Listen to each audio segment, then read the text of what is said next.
The amount of stuff you can get away with if you're attractive is literally so insane. And everyone talks about women pretty privilege, but no one ever talks about guy pretty privilege. I always appreciate it when women understand the different ways that they treat different types of men. Guy pretty privilege is another word for hypergamy. So, first of all, I'd like to thank her for noticing. And second of all, I have a few stories for you to try to encourage you to maybe move up a few notches if possible. But first, listen to how she understands. It's therapeutic. I think if the unattractive guys tried to do the things that attractive guys did to girls, they would be called out for harassment. Yeah, exactly. Yeah. This girl from an old video said, don't catcall me unless you're attractive. And then she said it was a joke, which means it's kind of true. Right. But if an attractive guy did what unattractive guys did, it would be considered cute. This is where my stories come Yeah. in. I did some not very cute things that went over just fine. I feel like attractive guys have kind of like a act like an asshole card that they could use whenever they want because they have a pretty face. And they have unlimited ways on how to hit on women without being a creep. Yeah, you can say quite a wide range of things and it will be okay, but only as long as she feels like this about you. This is a drawing of me when I was at my most attractive and a relationship that I had during that time where I did nothing and she did more than she should have. This is a timeline of that relationship. I had a crush on this girl when I was 11, and she pretty much ignored me until after college when I lost weight and got in shape. And she sent me a suggestive message on Facebook where she saw my pictures, and we began a certain kind of relationship. And eventually, she let me know that she had been cheating on a different guy with me. And I said, well, that's a bad idea. You should probably either have a boyfriend or have fun, and you should pick one. And so she did. She got rid of him and said, now we can be together. And I said, well, that's not part of the deal. This guy's just gonna be me later. Yeah. And she said, oh darn, and continued seeing me anyway. And also I had no money and she had money, so she paid for everything while I continued to see other girls on the side. That's how much difference this can make. Yeah. If you can cross this line, you're gonna experience quite a big power differential. Just like he said, it's absolutely rare to see when women acknowledge how they treat men differently dependent upon the man's aesthetic features or bone structure. A man that she views as unattractive trying to say something to her, she might feel accosted. And if she's attracted to that man, it's anything but. Which is why if you're approaching a woman, it really doesn't matter what you say. All that really matters is that you approach them, but you significantly increase your chances the longer that you've been working in on yourself. It actually reminds me of what Kevin Samuels used to always say.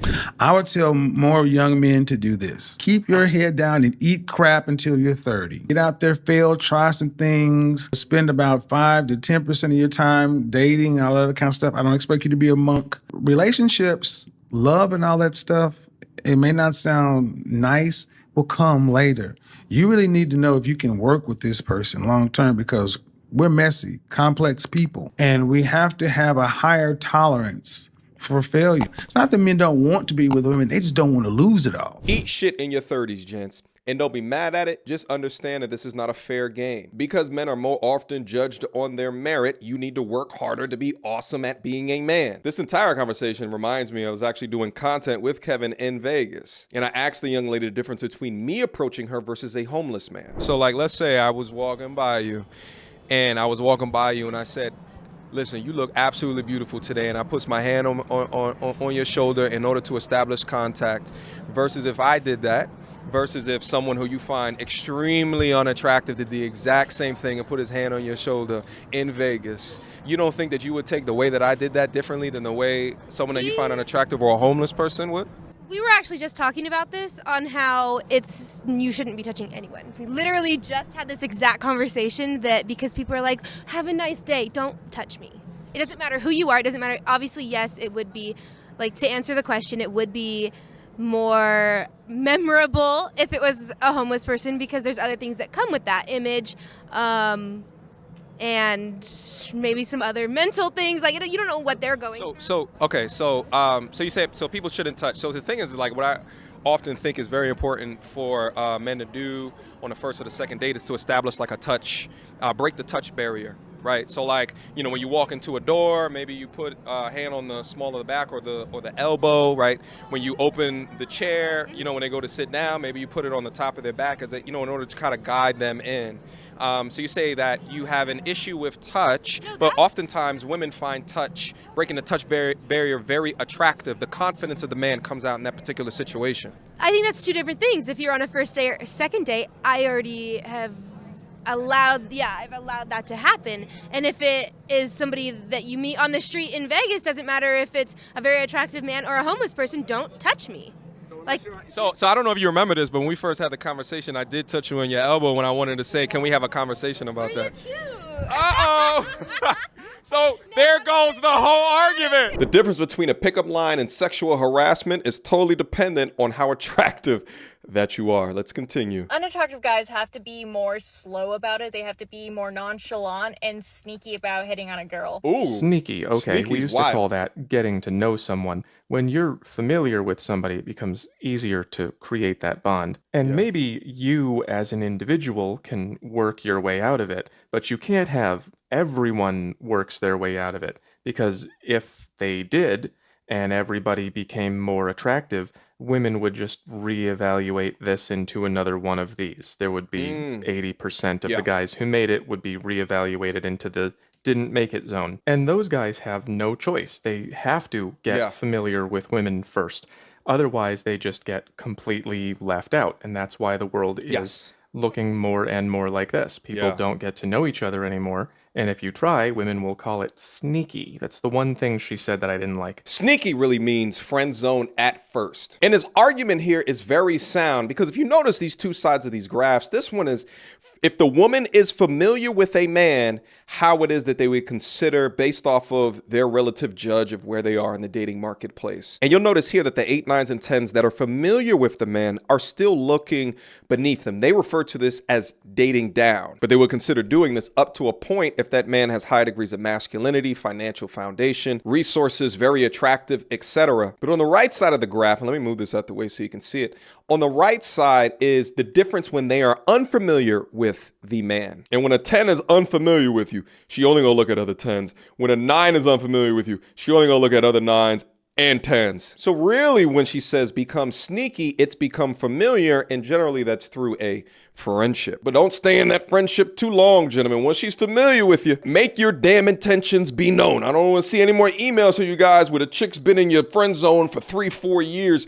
You lost out already. You should have got in there in the first 2 months. Has you up at 1 o'clock in the morning complaining about some other men that she's been dating. I'd also like to point out that men generally live their lives in the dating marketplace based off of where they are actually rated, whereas many women live their lives based off of what they think that they are. And that's really specific to their location and how delusional that they are. From a delusional or unrealistic perspective, women considering themselves 9s and 10s and they're obese, or location, if they were a Minnesota 9 and then they move down to a city like Atlanta and they're in Atlanta 6. Issue is that Atlanta 6 still views herself as a 9, and it reflects in their behavior, usually until they get humbled either by judgment of other very attractive women within their vicinity, or they notice that they're unable to take advantage of pretty girl privilege as what they could have in Minnesota. Craziest thing you got the ick for? I don't like to see happiness sometimes. I don't know. I just saw a man like smiling and I looked over and I was just like, all the sexual tension leaving the room. Yeah, women who only view themselves as 9 can have ridiculous icks like that. They also can't be arrogant and rude, where a lot of attractive guys get away with being rude. That's me. I used to be rude. I was so bitter after I found out the difference between how people treat you when you move from here to here that I actually made a game out of what is the rudest thing that I can say to someone who I know already likes me before she doesn't like me anymore, and I never found it. I wrote a few of them down, but I don't feel safe showing you. I played other games too. I once met a girl on the computer. I went to her place 3 times without ever telling her my name. And then on my way out the door the 3rd time I said, "Are you gonna ever ask me my name or what?" And she said, "I didn't want to offend you." like I was gonna say, whoa, you're moving a little fast, aren't we? No, I'm not encouraging any of this behavior. This is degenerate. The Yo, that is odd. This man is deep up inside you and you don't even know his name. Ugh. only reason I did it is because I was bitter, because I couldn't be liked without being likable. I didn't want to put in the work to get out of this area, and when I finally did, I still felt like this on the inside, and I said, oh, now it's my turn to do this to someone else, and that's not what we need more of. That kind of stuff just goes back into the dating pool and makes everybody more miserable and harder to deal with. You know what that also is referred to as well? Red pill rage. The onset of red pill rage usually comes from being cheated on or just the general acknowledgement that women are not what Disney told you. They're not all sugar spice and everything nice. They're actually human beings as well. And most men, especially with content as it exists today, reach this epiphany stage. Some reach it too late and end up getting done dirty by the system or divorce court before they realize the error in their ways. And I experienced this as well. You know, when I was back in college and I was deep in my red pill rage stage, I remember going into girls' dorm rooms and they're giving me the cheeks and I'm looking over on the cabinet and I see a picture of her hugging her boyfriend. But I just didn't care. I mean, shit, she should have cared, but I definitely didn't. It's because I was in that rage state.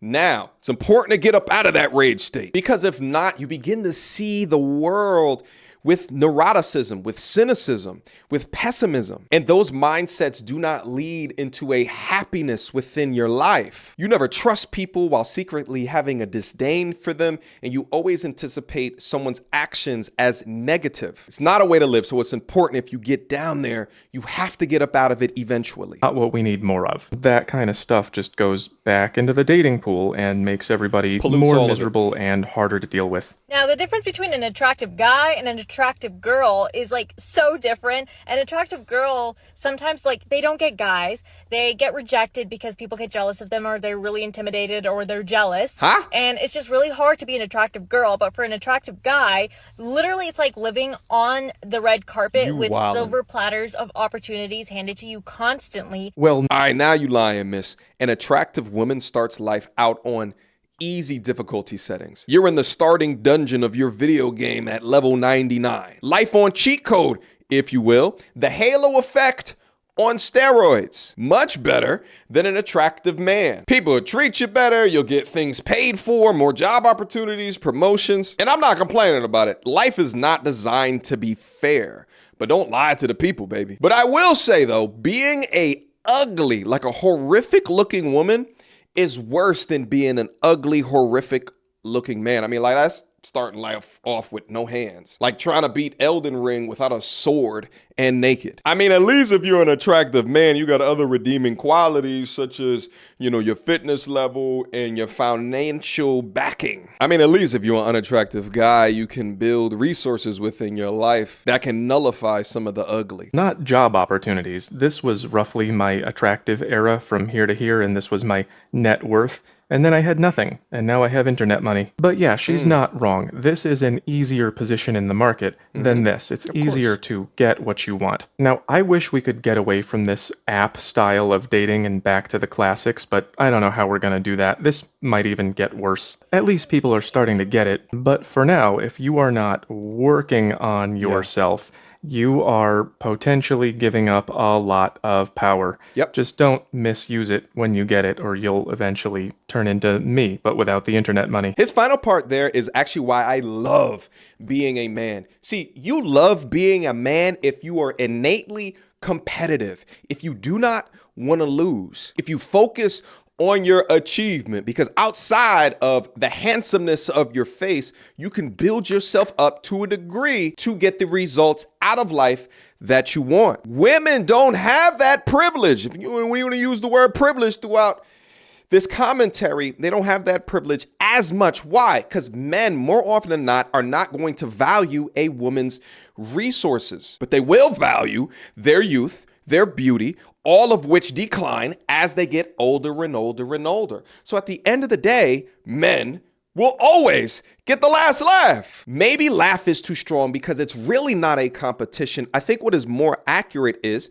men have to eat shit more after they turn 18 more than women, but then it slowly starts to turn as they get into their 30s. That's why it's so important. That's why your 20s as a man and a woman it's one of the most important periods within your life. Because if you're not working on yourself as a man, then you will be undershooting where you stand, which is going to reflect in the type of women that you can surround yourself with. But all right, guys, I'm out of here. Shout out to Homath, the content creator right here. I'll leave a link to his channel down in the description box down below. Go check him out. Fantastic content on his channel. If you like content like this, join my community. Link to it down in the description box down below. We like to have conversations like this, and we're going to be doing some in-person meetups in the future. Questions, comments, concerns? Y'all already know what to do. Me, go to tourismreviews@gmail.com. Guys, also leave me down below. You agree with this content? Do you disagree? Let me know why down in the comment box down below, and I will see you guys soon. Until next time, YouTube, peace.